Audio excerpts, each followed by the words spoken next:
नमस्कार साथियों, आप सभी का स्वागत है आपके अपने फ्यूचर रैंकर्स में। आशा करता हूँ आप लोग ठीक होंगे। आज हम आपके लिए लेकर हाजिर हूँ मैथ, गणित बिल्कुल शुरू से, मतलब बेसिक से उठाकर हीरो लेवल तक ले जाऊँगा। तो पहले नंबर सिस्टम जो आपके पहले चैप्टर मैथ में है, इसे हम पहले अच्छी तरह से कवर करेंगे। तो संख्या पद्धति नंबर सिस्टम का मतलब होता है, तो इसको जान लेते हैं। आज इंट्रोडक्शन आपको दूंगा और कल से अच्छे-अच्छे क्वेश्चन को भी हल कराऊँगा। यहीं से गणित शुरुआत होती है। यही संख्या पद्धति मूल संकल्पना होने के साथ-साथ विभिन्न प्रतियोगी परीक्षाओं में निरंतर 1 या 2 प्रश्न संख्या पद्धति पर आधारित होते हैं। इसका ज्ञान अन्य ये प्रश्नों को हल करने हेतु आवश्यक होता है।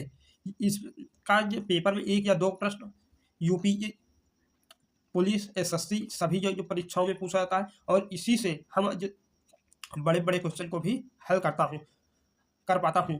तो आप इसे मन लगाकर पढ़ना। तो इसमें हम इम्पोर्टेंट टॉपिक ही कवर कराऊँगा, जैसे classification, unit digit, factor, zero और डिविजिबिलिटी, रिमाइंडर, ये सब टॉपिक कंप्लीट कराऊँगा।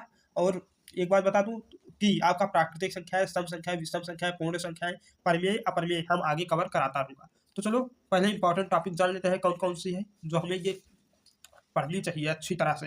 तो इम्पोर्टेंट टॉपिक में आता है क्लासिफिकेशन ऑफ नंबर, संख्याओं का वर्गीकरण, यूनिट डिजिट इकाई अंक, फैक्टर गुणनखंड, डिविजिबिलिटी विभाज्यता, रिमाइंडर शेषफल, ये सब हमारी इंपॉर्टेंट टॉपिक है। तो चलो हम टाइप नंबर 1 स्टार्ट करता हूँ। क्लासिफिकेशन ऑफ नंबर्स, संख्याओं का वर्गीकरण। संख्याओं के वर्गीकरण में ढेर कुछ सारा आता है, तो इसमें से हम इम्पोर्टेंट लिया हूँ जो आपके पेपर में पूछा जाता है और आपको जो जानना आवश्यक है। आप कक्षा 7 और 6, 8, 9 में पढ़ चुके होंगे। प्राकृतिक संख्याएं, सम संख्याएं, विषम संख्याएं, परिमेय संख्याएं, अपरिमेय संख्याएं। तो इसलिए हम बता दूं आप सभी को। तो यहाँ पर संख्याओं का ग्राफ देखें तो हमें ये सबसे पहले संख्याओं में संख्या शुरुआत होती है, तो उसमें वास्तविक संख्या और काल्पनिक संख्याएं आती हैं। और वास्तविक संख्याएं में हमें 2 चीज पढ़ना होता है, परिमेय संख्याएं और अपरिमेय संख्याएं। उसके बाद तो परिमेय संख्याएं में 2 जो वर्ग होता है, पूर्ण संख्या और भिन्न संख्या। पूर्ण संख्या में 3 होता है, धनात्मक, शून्य और ऋणात्मक।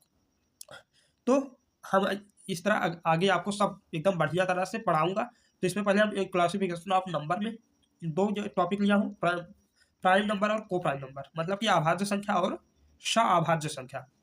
तो हम यहाँ प्राइम संख्या पर अभाज्य संख्या पढ़ने वाला हूँ और आगे हम वीडियो में आप सभी को धीरे धीरे करके सभी वास्तविक संख्याएं, काल्पनिक संख्या, इन सब की परिभाषा, ये सबको बढ़िया तरीके से आप सभी को बताऊंगा। तो चलो स्टार्ट करता हूँ। प्राइम नंबर्स मतलब कि अभाज्य संख्या।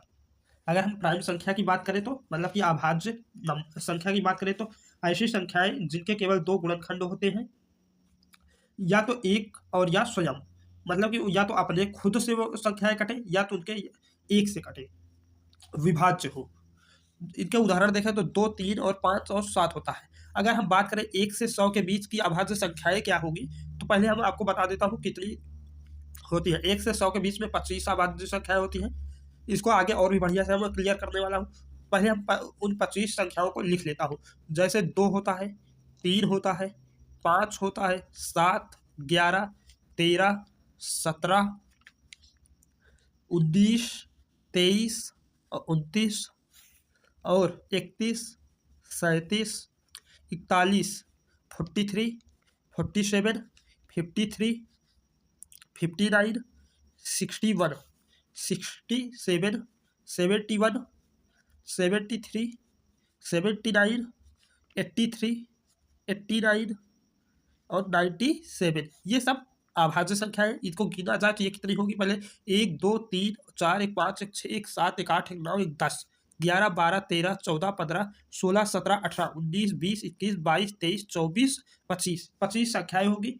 इनमें से कोई छुट्टी तो नहीं है? नहीं दोस्तों, सब हो गया है, 25 संख्याएं ही होती है। चलो अब इसको और भी अच्छी तरह से हम बताता हूँ कि 1 से 50 के बीच में कितनी अभाज्य संख्याएं होती है और 50 से 100 के बीच में कितनी होती है। अगर हम 1 से 50 के बीच में यहाँ पर गिन ले तो क्या, 1, 2, 3, 4, 1, 5, 1, 6, 1, 7, 1, 8, 9, 1, 10, 11, 12, 13, 14, 15 अभाज्य संख्याएं। 1 से 50 के बीच में 15 अभाज्य संख्याएं होती है और 50 से 100 अगर कुल 25 है तो उसमें 15 हम यदि कम कर देंगे तो 10 संख्याएं मिल जाएगी। तो 50 से 100 के बीच में 10 संख्या अभाज्य संख्याएं होती है और 1 से 100 के बीच में 25 अभाज्य संख्या होती है। और भी आगे हम देखें तो ऐसी संख्या बताइए जो सम भी हो और सबसे छोटी अभाज्य संख्या भी हो। तो 2 होती है जो छोटी होती है पर सम होता है, सबसे छोटी संख्या हो। 3 अंकों की अभाज्य संख्या कौन सी है? तो 3 अंकों की सबसे छोटी संख्या 101 होगा। सबसे बड़ी 3 अंकों की अभाज्य संख्या ये होगा 997। ये सबसे बड़ी संख्या होता है 3 अंकों की अभाज्य संख्या में, और नहीं तो अभाज्य संख्या 3 अंकों की 999 सबसे बड़ी होती है। अगर लगातार विषम अभाज्य संख्या का केवल युग्म बताओ, तो अगर हम 3 संख्याओं का अभाज्य संख्याओं का युग्म बताएं तो ये 3 आ जाता है, और 5 और 7 ये लगातार अभाज्य संख्याएं हैं। तो आशा करता हूँ वीडियो आपको बहुत ही अच्छी तरह से समझ में आया होगा।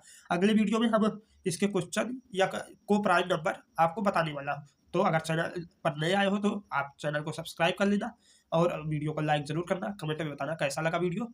ऑटो प्ले पर में फॉलो जरूर करें दोस्तों, आप सहयोग करेंगे तभी हम आगे आपको अच्छे कंटेंट और एकदम क्लियर करके सब कुछ समझाने वाला हूँ। तो मिलते हैं नेक्स्ट वीडियो में, तब तक के लिए धन्यवाद दोस्तों।